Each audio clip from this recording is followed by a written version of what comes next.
Friends રહેવું વધારે સારું કે પેરેન્ટ્સ રહેવું? પણ ઘણા પેરેન્ટ્સ એવું માનતા હોય કે અરે દોસ્ત બનવામાં નુકસાન છે, આમાં તો આપણો કંટ્રોલ જતો રહે છે. અને ઘણા પેરેન્ટ્સ એવું માનતા કે ના, દોસ્ત બનવામાં એક બીજું નુકસાન છે કે તમે વધારે પડતી છૂટ આપી દો, દે ટેક યુ ફોર ગ્રાન્ટેડ. તો હવે આમાં મિડલ વે શું છે? આમાં મિડલ વે એવો છે કે તમે ખાલી ફ્રેન્ડલી રહો તમારા કિડ્સ સાથે. Rather than being friends, be friendly. Rather than being parents, be caring. આ પોઝિટિવ પેરેન્ટિંગની ટેકનિક છે. One size does not fit all.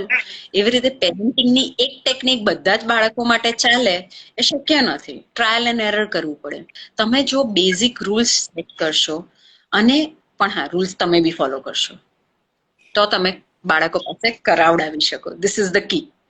If I go tell my mom કે મમ્મી આજે મારાથી આ થઈ ગઈ, અને મમ્મીનું રિએક્શન એવું હોય કે ઓકે બેટા, અત્યારે થયું, તે મને કીધું, એ મને ગમ્યું, બટ ફરી ના થવું જોઈએ. That is trust along with confidentiality, કે ભાઈ મમ્મી મારે ભળવાની નથી. બચપન બચાવો વિથ ધ્વનિત. સોમવાર સંપત્તિ, મંગળવાર મજા માટે, બુધવાર બખડજંતર માટે, ગુરુવાર ગપ્પાબાજી માટે, શુક્રવાર શાંતિ માટે, શનિવાર સુવા માટે, પણ રવિવાર એ પરિવાર માટે. આવી એક સરસ વાત મેં વોટ્સએપમાં વાંચી અને મને મજા પડી. રવિવાર પરિવાર માટે આ વાત સાચી. પરિવારમાં જનરેશન ગેપ કરતા કમ્યુનિકેશન ગેપ મોટો થઈ ગયો. એકચ્યુઅલી જેને આપણે જનરેશન ગેપ સમજીએ છીએ, હવે કમ્યુનિકેશન ગેપ, અને એને કારણે જ ટીનેજર્સની સાથે કોન્ફ્લિક્ટ થાય છે. તો ટીનેજર્સની સાથે કોન્ફ્લિક્ટ ના થાય એના માટે શું કરવાનું? મારી સાથે અત્યારે અજબ, doctor અજબ, she works with a lot of schools as a counselor and a psychologist. અજબ, લોકડાઉન પછી કોન્ફ્લિક્ટ્સ ઘટ્યા છે કે વધ્યા છે ટીનેજર્સ સાથેના? લોકડાઉન પછી કોન્ફ્લિક્ટ વધ્યા છે કે ઘટ્યા છે? એના કરતા કોન્ફ્લિક્ટ હતા જ. લોકડાઉન વખતે વધારે સામે આવ્યા છે એવું કહીએ આપણે. કારણ કે લોકડાઉન પહેલા પેરેન્ટ્સ પોતાના શેડ્યુલમાં બિઝી હતા, ટીનેજર્સ પોતાના સ્કેડ્યુલમાં બિઝી હતા, એટલે એ લોકોને ઇન્ટરેક્શન એવો ટાઈમ મળતો જ નહોતો કે કોન્ફ્લિક્ટ ઉપર આવે. બધા પોતપોતાના રૂટીન છોડી અને એક જ ઘરમાં આવી ગયા છે. રવિવાર પરિવાર માટે છે, દરેક દિવસ રવિવાર થઈ ગયો અને પરિવાર જ પ્રાયોરિટી થઈ ગઈ. પરિવાર જ્યારે આપણે કહીએ ત્યારે ખાલી પેરેન્ટ્સ એમાં ઇન્વોલ્વ નથી. ગ્રેન્ડ પેરેન્ટ્સ, આજુબાજુની ફેમિલીઝ, બધા જ એક બિગ ફેમિલી તરીકે રહેવા લાગ્યા લોકડાઉન પીરિયડમાં, અને એ બધાને જ ઇમ્પેક્ટ કર્યું છે. કારણ કે નજીક રહો એટલા વધારે તમને બધાના વાંક દેખાય, દોષ દેખાય, ગુણ પણ દેખાય, અને પછી તમે જેની ઉપર ફોકસ કરવા ઈચ્છતા હોય એની ઉપર કરો. જો વાંક પર ફોકસ ગયું તો મેગ્નિફાઈંગ ગ્લાસથી એકદમ તમને નજીકથી વધારે સ્પષ્ટ દેખાશે. અને વધુને લોકો નજીક આવ્યા લોકડાઉન દરમિયાન, એને કારણે આ જે ફોલીઝ દે કેમ ઇનટુ પ્લે, અને એને કારણે ઘર્ષણ રિલેશનશિપ્સમાં બધે જ વધ્યા. So it as you sad કે ખાલી ટીનેજર્સ સાથે નહીં, પણ ફેમિલીના પોતાના જે ઇન્ટરનલ કોન્ફ્લિક્ટ હતા એ પણ બહાર આવ્યા. બહુ બધા લોકોને ચાન્સ મળ્યો આ વિખરાયેલા સંબંધોને સુધારવાનો. તો એમાં સૌથી પહેલું જ આપણે કોઈ એક્ઝામ્પલ લઈએ કે જેમાં કોઈ ટીનેજર ની સાથે પેરેન્ટ્સના કોઈ કોન્ફ્લિક્ટ હતા અને લોકડાઉનના કારણે સુધર્યા હોય, કંઈક સરસ થયું હોય, કોઈક રસ્તો જડ્યો હોય. શું થયેલું?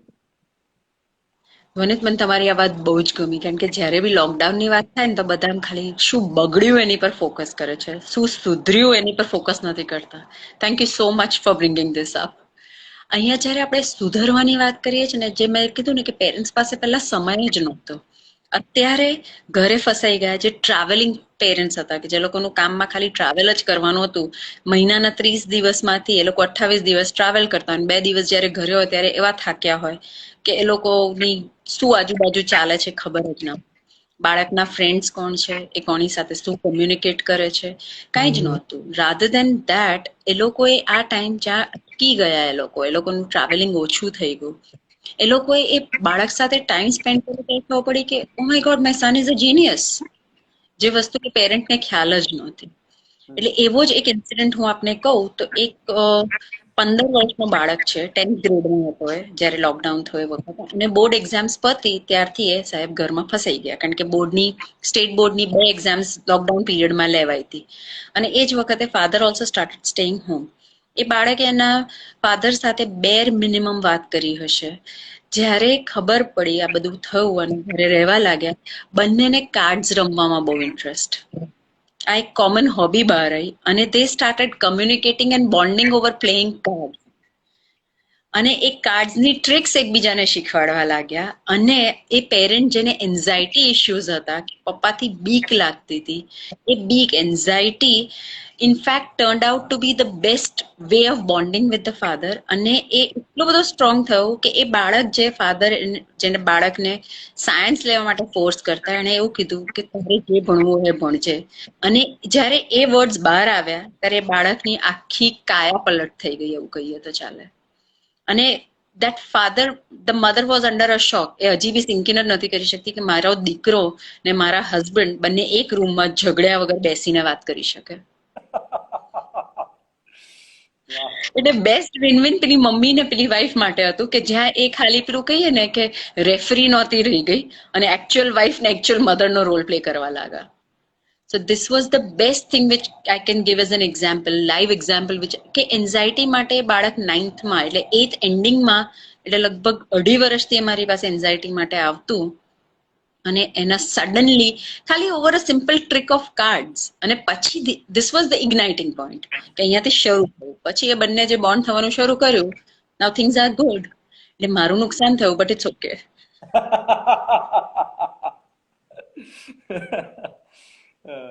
તો બહુ સરસ તમે વાત કીધી કે કોમન ઇન્ટરેસ્ટ જ્યારે નીકળે ત્યારે તમે દોસ્ત બની જાઓ. હવે ખરેખર ટીનેજર્સના ફ્રેન્ડ્સ રહેવું વધારે સારું કે પેરેન્ટ્સ રહેવું? પણ ઘણા પેરેન્ટ્સ એવું માનતા હોય કે અરે દોસ્ત બનવામાં નુકસાન છે, આમાં તો આપણો કંટ્રોલ જતો રહે છે. અને ઘણા પેરેન્ટ્સ એવું માનતા કે ના, દોસ્ત બનવામાં એક બીજું નુકસાન છે કે તમે વધારે પડતી છૂટ આપી દો, દે ટેક યુ ફોર ગ્રાન્ટેડ. તો હવે આમાં મિડલ વે શું છે? આમાં મિડલ વે એવો છે કે તમે ખાલી ફ્રેન્ડલી રહો તમારા કિડ્સ સાથે. Rather than being friends, be friendly. Rather than being parents, be caring. કે તું ઝાડ ઉપર ચડે છે, હું તને ટોકીશ નહીં, કારણ કે તું ઝાડ ઉપર ચડે છે, તારામાં બુદ્ધિ છે. કારણ કે ટીનેજર્સ એટલા તો પોતાની જાતને સ્માર્ટ સમજે કે અમને બધું આવડે. તું આ ઝાડ ઉપર ચડે છે, તું પડવાનો છે, હું તને ટોકું નહીં, બટ નીચે ગાદલું પાથરીને રાખીશ કે તું પડે તો તને વાગે નહીં. This is parents. કે ફ્રેન્ડલી તમે ફ્રેન્ડ્સ હોવ તો કે જાને પડશે તો 2 ટાટિયા તૂટશે, બીજી વાર નહીં ચડે. This is friends. પેરેન્ટ, ના ના ચડાય, તું પડી જઈશ, 7 ટાટિયા ભાંગી જશે. This is parents. તારી ઈચ્છા છે ચડવું છે, ચડી જા, નો પ્રોબ્લેમ. પણ એઝ અ પેરેન્ટ હું ગાદલું પાથરી દઉં છું કે તું પડે તો તને વાગશે નહીં. આ પોઝિટિવ પેરેન્ટિંગની ટેકનિક છે. Very nicely put up. હવે ડ્યુરિંગ ધ લોકડાઉન ટીનેજર્સને સૌથી મોટો જે ઇશ્યુ નડેલો એ હતો પ્રાઇવેટ સ્પેસનો, કે અમને અમારી સ્પેસ નથી મળતી. હવે ટીનેજ એક એવો સમય છે જ્યારે તમારે સોશિયલી એક નવી દુનિયા તમે જોઈ રહ્યા હો, તમારું સોશિયલ સર્કલ વધતું હોય, ફ્રેન્ડ્સ જ તમારા માટે બધું જ હોય, અને સડનલી એક લોકડાઉન આવે. અને ઇવન અનલોક દરમિયાન પણ જે 12-13 વર્ષના બાળકો છે એમને કઈ પેલા કોલેજિયન્સ જેવી છૂટ મળતી નથી. એ કઈ જઈ નથી શકવાના મોલમાં ફ્રેન્ડ્સની સાથે કે મૂવી જોવા માટે કે રેસ્ટોરન્ટમાં અત્યારે. એટલે એમનું તો લોકડાઉન ચાલુ જ છે, જે 12, 13, 14, 15 વર્ષની ઉંમરના છે એ લોકો માટે. અને જો અનફોર્ચ્યુનેટલી એવી કમ્યુનિટીમાં રહેતા હોય કે જ્યાં બહુ બીજા બાળકો ના હોય, ત્યાં એમનું સોશિયલ ઇન્ટરેક્શન ન થવાનું હોય એમની ઉંમરના બાળકો સાથે, તો એ વધારે લોકડાઉન હશે. અને ઉપરથી ભણવાનું પ્રેશર, અને એમાં પણ પાછું હવે વર્ચ્યુઅલ લર્નિંગનું પ્રેશર. તો આ એક તો સોશિયલ ઇન્ટરેક્શન ઓછું થઈ ગયું, અને બીજું એમને પોતાની સ્પેસ ના મળતી. એમને એમ થતું કે મારે મારા ફ્રેન્ડ સાથે વોટ્સએપ પર વિડીયો કોલ કરવું છે, વોટ એવર ઇન્સ્ટા કરવું છે. અને એમને 12-13 વર્ષના વાળા માટે તો હજી ઇન્સ્ટાગ્રામ પણ નથી. તો આજે એ જે ફ્રસ્ટ્રેશન છે એનો શું અસર થયો છે? સાયકોલોજીકલ ઇમ્પેક્ટ શું આવી છે? આપણે જો આ જે એ લોકોને બંધારણ, I say that they are bound within their walls, કે જ્યાં એ લોકો સાથે બહુ બધા લોકો બીજા ફસાયેલા છે, એનો સૌથી મોટો સાયકોલોજીકલ ઇમ્પેક્ટ એવો છે કે they have started losing themselves. પોતાની જાતને એ લોકો વર્થવાઇલ માનવાનું ઓછું કર્યું છે. That is losing there self esteem, જે બહુ જ સ્ટ્રોંગલી ઇમ્પેક્ટ થયું છે. અને જો એ લોકો બહુ નોન અને સારા સરાઉન્ડિંગમાં, નોલેજેબલ સરાઉન્ડિંગમાં નથી, તો એ ખાસો નેગેટિવ ઇમ્પેક્ટ કર્યું છે બાળક. કે અત્યારે એક સિમ્પલ એક્ઝામ્પલ આપણે લઈએ કે એ બાળકને એના ફ્રેન્ડ્સ જોડે વોટ્સએપ ઉપર વાત કરવી છે, બટ અત્યારે 12-13, 14 વર્ષના બાળકને ફોન આપવો એ પહેલા એક કન્સ્ટ્રેન હતું, હવે આપણે એ આપવો પડ્યો છે. અને એ ફોન મળી ગયો, પણ ફોન સાથે કમ્પેરિઝન એમ થાય છે, મારા ફ્રેન્ડ પાસે તો પેલો આઈફોન XR છે, તો મને તારો વાપરેલો ફોન આપ્યો છે. એટલે આ જે ઇકોનોમિક કમ્પેરિઝન્સ થવા લાગી વિથ ધીઝ પર્સપેક્ટિવ, ઓ મારા ફોન, મારા પેલા ફ્રેન્ડ પાસે તો આટલા ગેજેટ્સ છે, પેલી જ કંપનીના હેડફોન્સ જોઈએ મને, જ્યારે મારે વર્ચ્યુઅલ ક્લાસ એટેન્ડ કરવાનું હોય, મને મારી ગેમિંગ માટે મને આ ડિવાઇસીસ તો જોઈએ જ જોઈએ. એ બધું એગ્રેશન એટલું બધું વાઇલ્ડ અપ થઈ ગયું છે. અને દેખાદેખી એ લોકોને એકબીજાને જોવું, જ્યારે ફિઝિકલ હતું ને ત્યારે એ લોકો બહુ બધા લોકો સાથે કમ્પેર કરી શકતા, કે 10 ફ્રેન્ડ્સ છે એમાંથી કદાચ 2 પાસે જ છે ને બીજા 8 પાસે નથી. અત્યારે એ લોકોનું ફોકસ ખાલી જે ફ્રેન્ડ્સ પાસે છે એની પર જ અટકી ગયું. નેગેટિવ ફોકસ એટલું બધું વધી ગયું કે જે એ લોકોના શહેરમાં લઈ જઈ રહ્યું છે. અને પેરેન્ટ્સને blackmailing, I am literally using the word blackmail, emotional blackmail કરવાનું શરૂ કર્યું છે લોકો. તમે તો કશું કરતા જ નથી, અનલોક થઈ ગયું છે, તમે અમને બહાર હોટેલમાં નથી લઈ જતા, તમને અમને આમ નથી કરતા, it is for your safety. આના લીધે એ લોકોનું ઇમોશનલ મોરાલ તૂટ્યું છે, સેલ્ફ એસ્ટીમ તૂટ્યું છે. અને I want my private space. હવે ઘરમાં 3 બેડરૂમ હોલ કિચન છે, દાદા દાદી છે, મમ્મી પપ્પા છે, તમે છો, તમારી બેન છે, બધાને પોતાની પ્રાઇવેટ સ્પેસ મળવું at every moment is difficult. તો એ શેરિંગ એ સ્કેરિંગ વાળો કન્સેપ્ટ જ્યારે નથી એ લોકોની અંદર ડેવલપ થયો, ત્યારે બહુ જ નેગેટિવ થાય છે. તો ક્યાં ભૂલ થઈ ગઈ આપણા પેરેન્ટિંગમાં? શું થયું? ક્યાંક આપણો સમાજ બહુ જ વ્યક્તિ કેન્દ્રી અને વસ્તુ કેન્દ્રી થઈ ગયો, એને કારણે આ થઈ રહ્યું છે, કે પછી બધા જ આવા થઈ રહ્યા છે ને એને કારણે બાળકો પણ એવા થઈ રહ્યા છે? કહાં ચૂક કર ગયા આમ? પેરેન્ટિંગ કોઈ કોર્સ નથી કે જેમાં આપણે ભૂલ કરીએ. ઇટ્સ અ પ્રોસેસ કે જે તમે તમારા બાળકો સાથે, કારણ કે તમે પેરેન્ટ ક્યારે બન્યા? જ્યારે બાળક પેદા થયું ત્યારે. તમે પહેલાથી પેરેન્ટ નહોતા. So you became a parent when you got a child. અને પેલું one size does not fit all, એવી રીતે પેરેન્ટિંગની એક ટેકનિક બધા જ બાળકો માટે ચાલે એ શક્ય નથી. ટ્રાયલ એન્ડ એરર કરવું પડે. આપણે ચૂકની જે તમે વાત કરો છો ને, આપણે ચૂક્યા નથી, આપણે થોડા લેઝી થઈ ગયા છે, થોડા લેથાર્જીમાં જતા રહ્યા છે, કે મારા મમ્મી પપ્પાએ મને આવી જ રીતે રાખ્યો હતો એટલે તારે બી આમ જ રહેવું પડશે. એ સમય અને આ સમય સરખો નથી, એ વસ્તુ આપણે સમજવામાં કદાચ ચૂકી ગયા છે. અને એટલે આપણને આટલી તકલીફ પડે છે પેરેન્ટિંગમાં. અમારા ટાઈમે તો આવું હતું અને તમારા ટાઈમે આવું છે.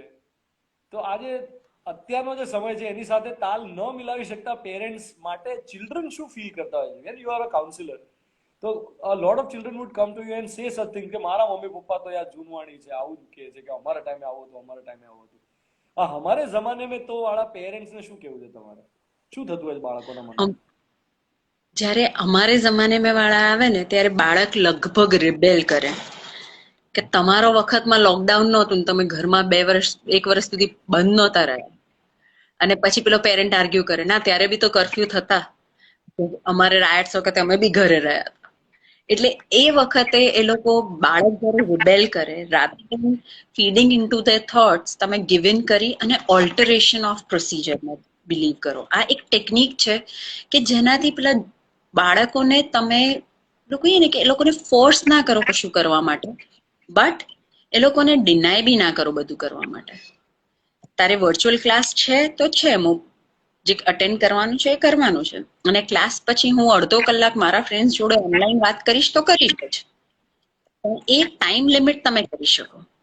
તમે એમ કહો કે ના ક્લાસ પત્યો, હવે ફોન મૂકી દે, હવે હમણાં તો ક્લાસ પત્યો છે, હવે તારે ઓનલાઈન ચેટ કરવું છે, ઓકે, તારો ચેટિંગનો ટાઈમ જોઈ લે, you tell your friend that you are available four another 30 minutes, અને આ વસ્તુનું તું આગળ ટ્રેક રાખ. તમે જો બેઝિક રૂલ્સ સેટ કરશો, અને પણ હા, રૂલ્સ તમે બી ફોલો કરશો, તો તમે બાળકો પાસે કરાવડાવી શકો. This is the key. કારણ કે ટીનેજ પેરેન્ટ્સને યુઝ્યુઅલી ટીનેજ બાળકોના પેરેન્ટ્સ જે હોય ને એ લોકો એવું વિચારે કે બાળક હવે મોટું નથી થયું હજી, બાળક એવું વિચારે હું મોટો થઈ ગયો છું હવે, કારણ કે એ બિચારું બાળક ઓલરેડી હોર્મોન્સના લીધે કન્ફ્યુઝ છે. એ વસ્તુ તો આપણે કોઈ નથી સમજી શકતું. એ બાળક ઓલરેડી હોર્મોન્સમાં જે કન્ફ્યુઝનમાં છે કે આ બધું મને કેમ થાય છે, એની સાથે જો આ બધા ચક એને કહેવામાં આવે તો એ કન્ફ્યુઝ વધારે થશે, અને એ પાછું કોઈની સાથે શેર નથી કરી શકતો. યુઝ્યુઅલી તમે ફ્રેન્ડ સાથે ડિસ્કસ કરો, ત્યાં વાત વેન્ટ થઈ ગઈ, વાત પતી ગઈ, અત્યારે તમે વેન્ટ કરવા નથી જઈ શકતા, એ અંદર બોટલ અપ થઈ રહી છે, તો ટોક્સિન્સ વધતા જાય છે. And toxins are for themselves and the relationship. Hormonal changes ની વાત કરી તો આઈ વોઝ જસ્ટ થિંકિંગ કે એક આખી જનરેશન એવી છે કે જે હતી ટીનેજર અને જ્યારે આ બધું પૂરું થશે ત્યારે સડનલી યંગસ્ટર થઈ ગઈ હશે અને એ લોકોએ એમના ફ્રેન્ડ્સને બિલકુલ 1 વર્ષ પછી જ્યારે ફિઝિકલી તમે કોઈને જુઓ તો કેટલો મોટો ચેન્જ આવ્યો હોય, જે લોકોના શારીરિક ફેરફારો, માનસિક ફેરફારો, રૂપમાં ફેરફાર આવ્યા હોય, એ તો કેટલો મોટો ચેન્જ દેખાશે એમને. દે વુડ કેટલો મોટો શોક લાગે કે વર્ષ પહેલા તું કેવો દેખાતો હતો ને હવે કેવી દેખાય છે. આઈ કમ્પ્લીટલી અગ્રી. અને એ એડજસ્ટ બી એ લોકોને થવામાં થોડોક ટાઈમ લાગશે, કારણ કે મેં મારા ફ્રેન્ડને એક લિમિટેડ હાઇટ ઉપર જોયું હતું અને suddenly that person is a 6 footer now. તો મને એ સિંકિન કે આ જ માણસ મારો ફ્રેન્ડ હતો, એ સિંકિન થતા બી મને સમય લાગશે. મેન્ટલ પર્સપેક્ટિવ જ આખો બદલાઈ ગયો છે. Not only physical changes but mental changes આવ્યા હોય, અને એ તમે જ્યાં સુધી ફિઝિકલી કોઈને જુઓ ને ત્યાં સુધી મેન્ટલ ચેન્જીસ વર્તાય નહીં. તમે વર્ચ્યુઅલમાં ગમે એટલું કરો પણ એ ફ્રેન્ડશિપ એવી તો ના જ હોય જેવી ફિઝિકલ બોન્ડિંગમાં હોય. Perfect. I agree with you Dhvanit very strongly કે બાળકો જ્યારે એકબીજાને મળશે, એટલે જ્યારે અત્યારે ગવર્મેન્ટે સ્કૂલ ફરી શરૂ કરી હતી અને બહુ લિમિટેડ સ્ટુડન્ટ્સ અગ્રી થયા હતા, કારણ કે હજી સિવિયરિટી વધારે હતી અને બહુ લિમિટેડ સ્ટુડન્ટ્સ, પણ એ લોકોનું ફર્સ્ટ રિએક્શન જ એમ હતું, I want to hug you, how can I stay away from you, you are my best friend and I am seeing you after so long. એટલે એ તમે એ લોકોને કઈ રીતે સોશિયલ ડિસ્ટન્સિંગ કરાવો, અને એ જે નીડ છે સેટિસ્ફાય કરવા માટેની સોશિયલ નીડ, દેટ એક્વિન્ટન્સની નીડ કે ભાઈ I need that touch and feel, એ તમે કેવી રીતે રોકશો? પણ એ વસ્તુ જે ડિપ્રાઇવ થયું છે એના લીધે એ લોકોને ફિઝિકલ ઇમ્પેક્ટ છે અને બહુ જ સ્ટ્રોંગ સાયકોલોજીકલ ઇમ્પેક્ટ છે કે એ લોકો એ ને કે પોતાનો જાતનો એક કે હા ભાઈ હું છું અને હું કરી શકું છું. અને ટીનેજમાં જે બાયોલોજીકલ ચેન્જીસ આવતા હોય એના લીધે એ લોકોને જે ઓપોઝિટ સેક્સ પ્રત્યે એટ્રેક્શન કે એ લોકોનું લાઇકિંગ્સ, એક્સપ્લોરિંગ ધેર સેક્સ્યુઆલિટી, એ બધું જ્યારે જે કરવાનો ખરો સમય છે ત્યારે એ લોકો એલ્ડરની વચ્ચે ફસાઈ ગયા છે. તો પછી એ લોકોનું શું થાય છે? એ જે બોટલ અપ થયેલી આખી જે ઘટના છે એનું થાય છે શું? Do they find some respite in some virtual gratification? What exactly are the problems these days? આ જે ન્યૂ એજ પ્રોબ્લેમ્સ છે શું થતું હોય છે? આઈ તો ડોન્ટ ઇવન નો કે I am just trying to figure out કે એમના મનમાં શું થતું હશે ને શું કરતા હશે. એમના મનમાં જો એકચ્યુઅલી આપણે જોવા જઈએ તો એવું ઇન્ટરનલી જેટલું એ લોકોએ શેર કર્યું છે એ વસ્તુ હું તમને સમજાવી શકું કે એ લોકોના મનમાં એટલા બધા બોટલ અપ ફિયર્સ છે કે અત્યારે ધારો કે સૌથી પહેલી વસ્તુ કે હું આ એજમાં ગર્લફ્રેન્ડ કે બોયફ્રેન્ડ કે મારા પાર્ટનર નહીં બનાવતા આગળ ઉપર કોલેજમાં જઈશ તો હું કહીશ, કારણ કે મારા બીજા બધા ફ્રેન્ડ્સ જે મારા આગળની જનરેશન હતા એ લોકો તો રિલેશનશિપમાં હતા, હું તો ઘરે ફસાઈ ગયો હતો તો મારું રિલેશનશિપ નથી. તો how will I explain this feeling of not having a relationship? How will I satisfy and give a gratitude to myself? આ પહેલો એ લોકોનો ટેન્શન. બીજી વસ્તુ એ લોકોને જે સૌથી વધારે નડે છે, I cannot share everything with my parents. They are my parents. They won't understand. આ એક સેકન્ડ કન્સેપ્ટ. મારો private space, when I'm talking, my mother sneaks in and she listens to what I'm talking. મને જરા બી નથી ગમતું. અને મધરની concern એવું હોય કે કંઈક ખોટા રવાડે નથી ચડવાનો છોકરો, કારણ કે ઘરમાં ને ઘરમાં હોય એટલે ટેન્શન વધારે હોય, બહાર હોય છે તો આપણે કે એને ફોલો નથી કરતું. એટલે જે પેરેન્ટ અને કિડનો જે ટ્રસ્ટ ફેક્ટર છે એ જો સ્ટ્રોંગ હોય તો આમાં ખાસ્સા બધા ઇમ્પ્રુવમેન્ટ આવે. તમારા ફ્રેન્ડશિપનો ક્રાઇટેરિયાઝ જો સ્ટ્રોંગ હોય તો આમાં ખાસો ફેર પડે. અને તમે એઝ અ પર્સન તમે જો એક ચાઇલ્ડને મોટિવેટેડ રાખો કે બેટા whatever the situation is I am always there with you. આ એક એને કોડ ઓફ કન્ડક્ટ આપણે સમજાવી દેવામાં આવે ને કે your parents are always there with you, your friends R, અને જો એ ફ્રેન્ડ્સ એ રીતનો સ્ટ્રોંગ બોન્ડ હોય અને એ ફ્રેન્ડ્સ બી એમ કહી શકે કે આપણે બધા જોડે જ રહીશું, તો એ બહુ પોઝિટિવલી એની અંદર ઇમ્પેક્ટ કરે છે. અને I would just like to bring one more thing when we are talking about their emotional disturbances, કે વર્ચ્યુઅલ લાઈફની સાથે જે બુલિંગ ફિઝિકલ એક લિમિટેડ ગ્રુપ જોડે થતું, હવે એ વર્ચ્યુઅલી એક અલગ પ્લેટફોર્મ ઉપર થાય છે જ્યાં આગળ અનનોન લોકો બી એની અંદર ઇન્વોલ્વ છે, and which is a very risky affair at a point. બહુ જ વધારે રિસ્કી અફેર થઈ ગયું છે. અને એના લીધે the suicidal ratio has completely changed. Latest data pramane, it has doubled up the suicidal ratio of young adults and teenagers, the virtual world. કારણ કે એક્સપોઝર, ગૂગલ બાબા કી જય, બધું જે જોઈએ તમને ગૂગલ પરથી મળી આવે. એટલે ખાલી એક દોસ્ત જે આવીને ખભા ઉપર હાથ મૂકીને કહે કે હું તારી જોડે છું, ખાલી એ દોસ્ત ગૂગલ ના આપે. એટલે એ મિસ જે થાય છે એ પ્રમાણે વસ્તુનો ઇમ્પેક્ટ દેખાય છે, and we can actually C it. અને લોકડાઉન વખતે વર્ચ્યુઅલી બી મેં એટલા જ ટીનેજ બાળકો સાથે કામ કર્યું. અત્યારે અનલોક પછી કેટલા સ્ટુડન્ટ્સ જાતે આવ્યા છે અને એ લોકોએ જાતે અપ્રોચ કર્યા છે કે પણ અમારા પેરેન્ટ્સને ખબર ના પડવી જોઈએ કે અમે તમારી સાથે કામ કરીએ છીએ. We want to improve, we are feeling so low, but અમારા પેરેન્ટ્સને ના ખબર પડવી જોઈએ કે અમે તમારી સાથે છે. અને આ કોઈ એક સ્પેસિફિક ઇન્સ્ટિટ્યૂટ કે એવી વાત નથી, આ જનરલ સોસાયટીની વાત છે કે આ ખાલી આપણા ઇન્ડિયન કલ્ચરની બી વાત નથી. We can spread it across. કારણ કે ખાલી કોઈક ઇન્ડિયાની અંદર કે આપણા અમદાવાદની અંદર એવું નથી, અક્રોસ કલ્ચર્સ આ બધું થઈ રહ્યું છે. પેરેન્ટ્સને એમ હોય કે હું ધ્યાન રાખું એનું, એ કઈ ખોટું તો નથી કરતી ને, અને બાળકને એમ હોય કે કેમ દખલ કરો છો, મારી પ્રાઇવેટ સ્પેસમાં તમે કેમ ઘૂસો છો. તો આનો વચલો રસ્તો શું એમ? તમે એમ કહ્યું કે બાળક અને મા બાપ વચ્ચે એક ટ્રસ્ટ ફેક્ટર હોવું જોઈએ, પણ એ ટ્રસ્ટ ફેક્ટર સમહાઉ સાયકોલોજીકલી બાળકમાં જ ના હોય અને પેરેન્ટ્સમાં જ ના હોય, બંને પક્ષે અંદર એક અજ્ઞાત ભય હોય. હવે આ હિડન જે ફિયર છે એને તો તમે કેવી રીતે એડ્રેસ કરો? આ હિડન ફિયર જે છે ને એ અત્યારે છે એવું નથી બને. આ હિડન ફિયર પહેલાથી છે જ. આ હિડન ફિયર પોર્ટલ પર આવી ગયું છે બીકોઝ ઓફ ધીસ. કારણ કે હવે પ્રોક્સિમિટી એકદમ વધી ગઈ, બધા બહુ જ પાસે પાસે રહેવા લાગ્યા એટલે. અને આ હિડન ફિયર જે ટ્રસ્ટ ફેક્ટર છે એ અને થોડુંક સ્માર્ટ પેરેન્ટિંગ ઉપર છે કે તમે ગેજેટ્સ આપ્યા તમારા બાળકને, પણ ગેજેટ્સની સાથે તમે એનો પાસપોર્ટ બી ના પૂછી શકો કે ભાઈ બેટા તારો પાસપોર્ટ શું છે. હું તારો ફોન રેગ્યુલરલી ચેક નથી કરવાની, પણ પાસપોર્ટ હશે તો મને એક સિક્યોરિટી હશે. આ વસ્તુ જો તમે બેસીને કમ્યુનિકેટ કરી શકો તો કદાચ ટ્રસ્ટ ફેક્ટર એટલું સ્ટ્રોંગ ના હોય, બટ તમે એ વસ્તુને એક પ્રૂફ તરીકે યુઝ કરી શકો. મેક્સિમમ ઇશ્યુઝ ફોનમાં જ થતા હોય છે કે તું મારો ફોન ચેક કરે છે, હું કોની સાથે વાત કરું છું, હું કઈ ગેમ રમું છું. મેક્સિમમ ઇશ્યુઝ ફોનના રિલેટેડ હોય છે. લેપટોપ બિચારો થોડો સાઈડમાં મુકાઈ જાય છે કારણ કે એ થોડું હેવી થઈ જાય છે ચેક કરવા માટે. એટલે ફોનના રિલેટેડ જે ઇશ્યુઝ થાય એમાં તમે ટ્રસ્ટ ફેક્ટરની જે વાત હતી એ ટ્રસ્ટ ફેક્ટર કેવી રીતે ડેવલપ કરો છો અને કઈ એજે ડેવલપ કરો છો. કારણ કે એ ટીન થઈ ગયો પછી તમે ડેવલપ કરવા જાઓ તો થોડું અઘરું પડે. અને ટ્રસ્ટ ક્યારે આવે? જ્યારે મને ખબર હોય કે તમે મને જજ નહીં કરો. If I go tell my mom કે મમ્મી આજે મારાથી આ થઈ ગઈ, અને મમ્મીનું રિએક્શન એવું હોય કે ઓકે બેટા અત્યારે થયું તે મને કીધું, એ મને ગમ્યું, બટ ફરી ના થવું જોઈએ. That is trust along with confidentiality કે ભાઈ મમ્મી મારે વળવાની નથી, કે એના કોન્સિક્વન્સીસ હશે બટ એ એવું નહીં હોય કે જે મને લાઈફ લોંગ હેરાન કરશે. પેલું એબ્રાહમ લિંકન વાળી સ્ટોરી હતી ને કે લિંકને ઝાડ કાપી નાખ્યું પણ એના પપ્પાને એને જઈને સાચું કીધું તો next time he always thought કે બિફોર ડુઈંગ એનીથિંગ રોંગ કે મારા ડેડી એમાં ફોરગીવ કરશે કે કેમ. This is not only trust but એ એક જાતનું રેપો છે જે ટીનેજમાં આવ્યા પછી ડેવલપ કરવું થોડું અઘરું છે, બટ એટ એન અર્લી એજ તમે જો કર્યું હોય તો એના રિઝલ્ટ તમને અત્યારે મળવાનું શરૂ થશે.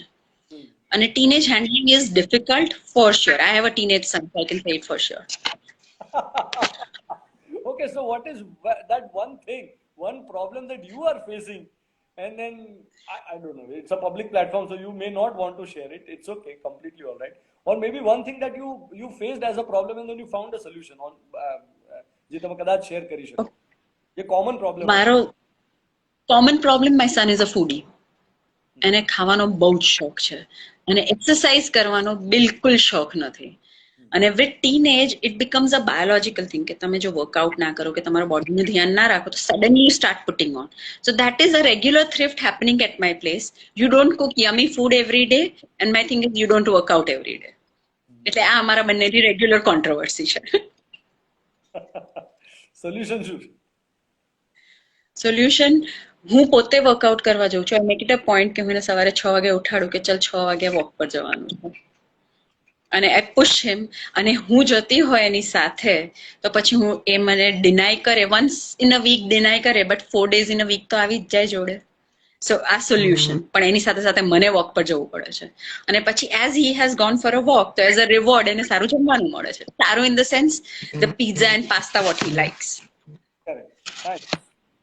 ઓકે, સો આપણે ત્યાં એક નવી ટર્મ હમણાંથી યુઝ થાય છે વિચ ઇઝ હેલિકોપ્ટર પેરેન્ટિંગ. એટલે over protective, over reacting parents. તો હવે where do you draw the line? How not to become a helicopter parent? Work on your own insecurities. As a parent મારી પોતાની insecurity એટલી બધી strong છે કે મારો છોકરો મારા હાથમાંથી નીકળી જશે.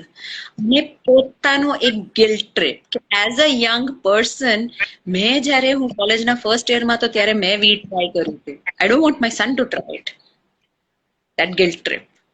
એટલે તમે તમારા ગિલ્ટ ટ્રીપ્સ થોડાક ઓછા કરો ને, એટલે આ પૂરતું હેલિકોપ્ટર પેરેન્ટિંગમાંથી કન્સર્ન પેરેન્ટિંગ થઈ જશે. Concern parenting is no wrong, કારણ કે એઝ પેરેન્ટ્સ તમને તમારા બાળક વિશે કન્સર્ન હોવું જ જોઈએ.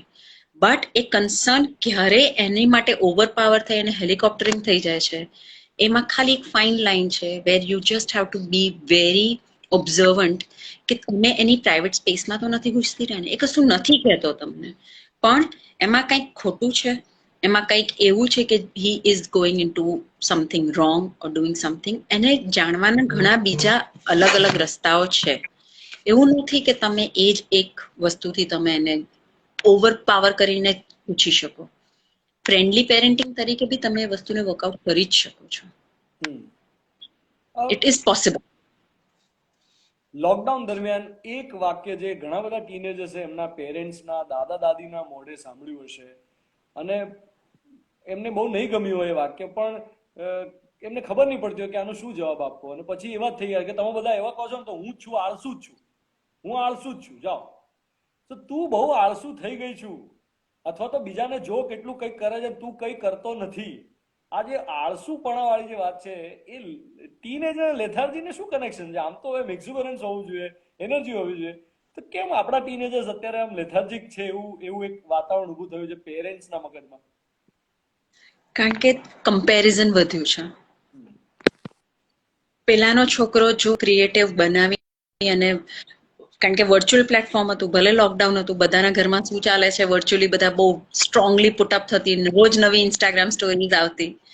અને જો પેલાએ આવું કર્યું, પણ મારે એ નથી કરવું, મારે કંઈક બીજું કરવું છે. ના ના, તારે તો પેલાએ કેક બનાવ્યો તો તારે કેક જ બનાવવાની, તું બીજું કાંઈ નહીં કરી શકે. એટલે એ ઓલા ઇનિશિયલી આ વસ્તુ શરૂ થઈ, એ છેલ્લા કંટાળામાં છૂટી ગઈ. અને લેઝી ને લથાર્જીની વાત છે ને, આ જનરેશન આખી થોડી અલગ રીતે જીવે છે. એ લોકો આખી રાત જાગે, માસ્ટરપીસીસ બનાવે અને જેવી સવાર થાય એવા સુઈ જાય. અને જે પેરેન્ટ્સ અને ગ્રેન્ડ પેરેન્ટ્સના સમજના બહારની વસ્તુ છે. I can share a case with you, and this is from a very known person કે જેને વાંધો નહીં હોય. She has a daughter who is 22-year-old. Science student, બાયોકેમિસ્ટ્રીની એ માઇક્રોબાયોકેમિસ્ટ્રીની એ સ્ટુડન્ટ, માસ્ટર્સ કરેલું છે અને સડનલી બધું જ છોડી દીધું અને પેઇન્ટિંગમાં બેન ઉતર્યા છે. એ એક જે વસ્તુ હતી એના રિલેટેડ આપણે જ્યારે જનરલાઇઝ કરીએ ત્યારે બધા જ કિડ્સને જો પોતાનું ફ્રીડમ અને લિબર્ટી મળે તો તું આળસુ છે એ સાંભળવાના વાક્ય થોડા ઓછા આવે. એ જ્યારે સવારે આપણે ઉઠીએ અને એના રૂમમાં જઈએ અને ક્રિએટિવ પીસીસ પડેલા જોઈએ અથવા મેથના સોલ્વ પ્રોબ્લેમ્સ, જરૂરી નથી કે કાંઈક ક્રિએટિવ જ કર્યું હોય, એણે મેથ કર્યું છે, એને એના રિલેટેડ કંઈક આર્ટિકલ લખ્યું છે.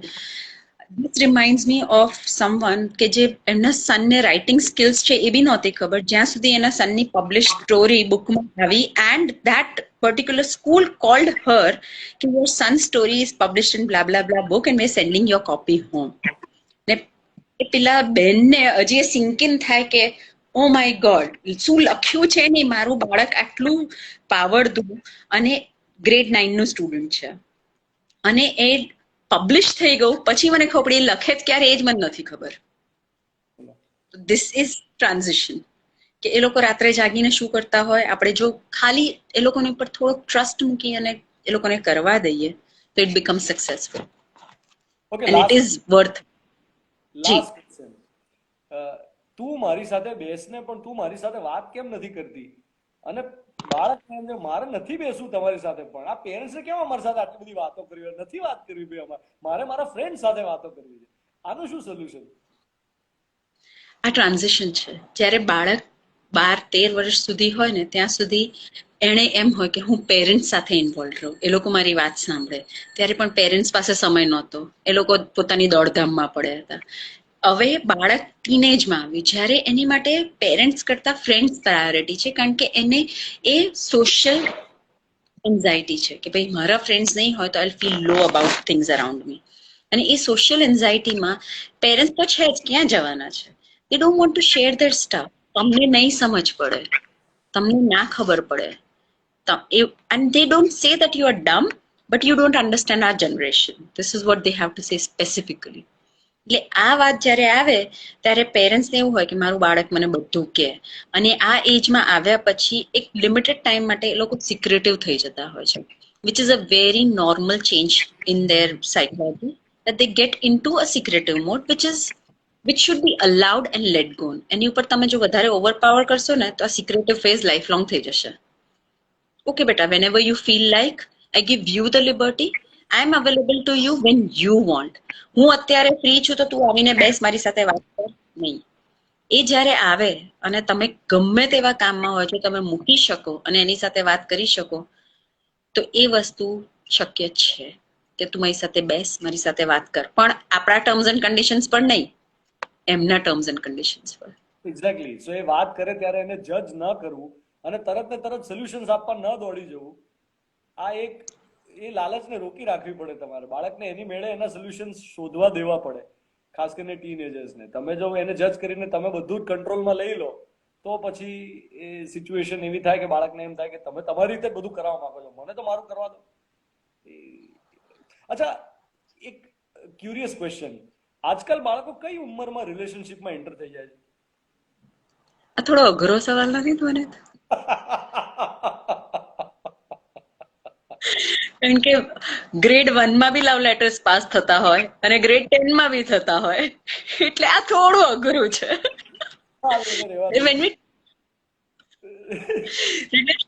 આપણે જવા જ દઈએ, એ બધા પોતપોતાની રીતે મેનેજ કરી લેતા હોય છે. Thank you for helping me out with this Bachpan Bachao series. મજા પડી. Thank you so much. The pleasure was all mine.